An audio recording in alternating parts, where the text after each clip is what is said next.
the Night Guild. You will recall, for a moment, that in the beginning of the book, I stated then, while discussing the Night Teachers, that I would return to them later and go into greater depth and detail. Therefore, I have donated this topic to the in-depth examination of the Night Teachers in their realm. I discussed earlier in the book, the realm in which they live. You will remember, that the Night Realm, causal realm, was the home of the perfected Night Magician. This is the region of the Night Teachers, the perfected humankind. Yet, the Night Teachers also work and reside in the lower dimensions. You will recall that the Night Guild is the organization dedicated to the service of the will of the Night Spirit. It is dedicated to using the power, wisdom, and energy of the Night Spirit in whatever way is required to further promote that will. The membership of the Night Guild is as vast and varied as the stars that make up the universe. There are members that work in realms and spheres of light and energy far beyond your imagination. I spoke in the last topic of those members who are the night and planetary night spirits. These are the great beings that are the night spirit and life of the planets and suns of the dark sun system. There are even magical beings who are on an even higher magical level than these great ones. What you will become the most familiar with, and your interest lies with in this topic, are those great ones who are the Night Teachers. The Night Teachers, as you will remember, are those members who work directly with the magical evolution and progress of Earth and its inhabitants. What kind of beings are they really? Well, they are in reality very much like you. They are like you, because they have walked the same roads that you walk. Many have lived before on Earth facing the same trials and testings you face each day. They have lived many lives and finally overcome the cycle of life and death on Earth. They are free of all earthly karma. They are the elder brothers and sisters of Earth. In the Night Guild are the invisible directors and governors of the countries, states, provinces, and large cities on Earth. There is a guild member for each of these geographical regions, and a world director over all of them and the planet. The world director is Germain. His last incarnation on Earth was as the Comte de Saint Germain. There are many other offices held within the invisible government. I cannot give you their names nor regions that they rule over, because they are too busy dealing with the world and its population and problems to actually teach. You should not call upon the world director or any of his hierarchy. They serve only the indwelling night presence of the planet and would find any interruption or disturbance troubling. What does concern you is a branch of the invisible government that does deal with you directly. This is the office of the World Teacher. The office of World Teacher is currently held by the Night Teacher Merlin. It is his task to plan the magical education of the inhabitants of Earth. If it is necessary to establish a new teaching, then one of their own members is selected to establish it. The World Teacher may elect to go into the world or may select an apprentice to go. This is indeed a great honor for the apprentice so selected. The members of the Night Guild who work under the direction of the World Teacher are the Night Teachers. You will recall that the Night Teachers deal directly with those who have traveled far enough on the Night Road and truly want to become Night Magicians. Let's have a quick review of the relationship between the teacher and apprentice. You will remember that the initial contact between yourself and the teacher is very minimal. This contact only comes about when you have been accepted on the road of night magic. In time, and with self-perseverance, the relationship between yourself and the Night Teacher deepens, until you become the teacher's apprentice. Then you come under her/his direct supervision and instruction. You become, as mother/father and daughter/son. Yet, you ask yourself the same question, who is your Night Teacher? To answer this questions, leads you to the 7 forces of life. The 7 forces of life are the 7 basic types of forces, characteristics, and vibrations that can be found in life. There are 7 basic types of people, and within their inner nature, these 7 forces can be seen at work.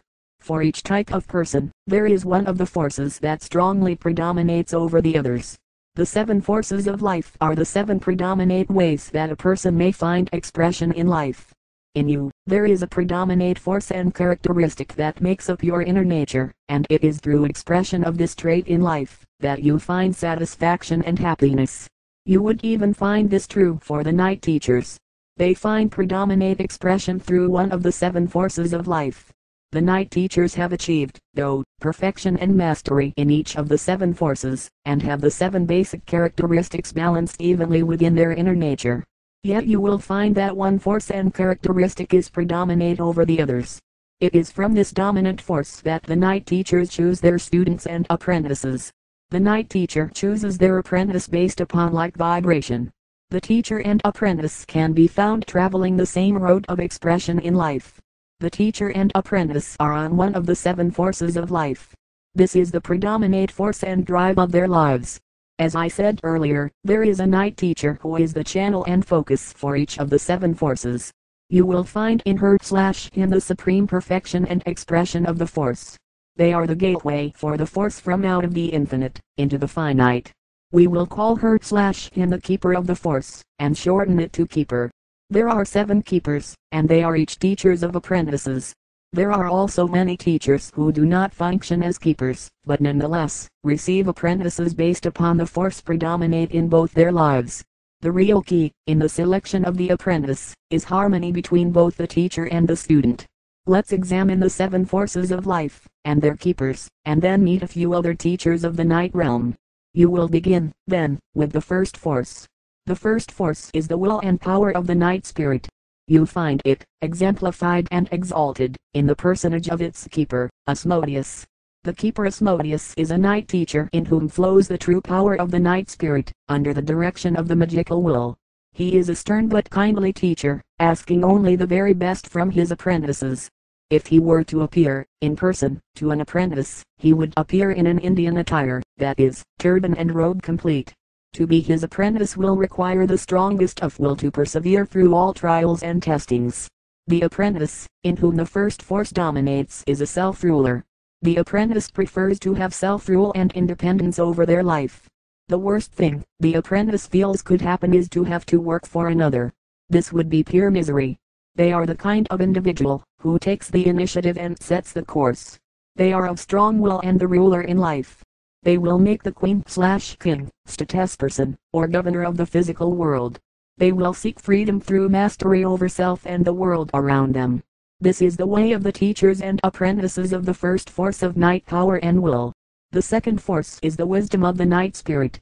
It finds a special place in the being of its keeper, Kali. In appearance, to her apprentices, she appears as an Indian, India. She is a very kind and loving teacher.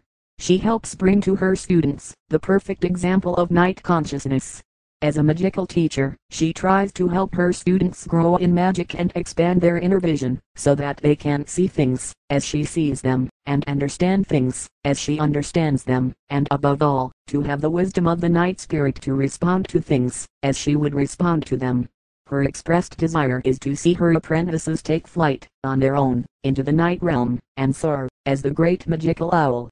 The apprentice of the second force is the student of life. They are the kind of person who will learn by studying all of life around them. They will gain their freedom from life and death on earth, by observing and learning from all that goes on around them. This is how they will gain illumination and enlightenment, and soar into the night realm. They are the philosopher and poet. These are the teachers and apprentices of the second force of night wisdom. The third force is the energy of the night spirit. There is no one who could better embody this force than its keeper, Baal. As a magical teacher, he seeks to impart to his apprentices an energy that is unknown in the world. An energy that is purely and wholly of the night spirit. He teaches of an energy that is totally impartial and a balm to heal all wounds. His guidance sets the apprentice free of any limitations. He teaches the apprentice to be free of dependence upon another's judgment, and above all, another's will. The apprentice is the true disciple of the night. The apprentice gives their all in energy to the night. They see no differences in the races of humankind but know them all, as the children of the night spirit. They are totally devoted to bringing all the world back under the night spirit. To returning the world back to Yin. This is the way of the teachers and apprentices in the third force of night energy. The fourth force is the crossroad of the night forces of life. You have seen that the first 3 forces, and the way that they are expressed in life, are wholly that of the night spirit. They have their center of expression in the magical. As you will see shortly, the last 3 have their expression and unfoldment on the material plane. The fourth force is, therefore, referred to as the crossroad of the night forces. It is the force of death.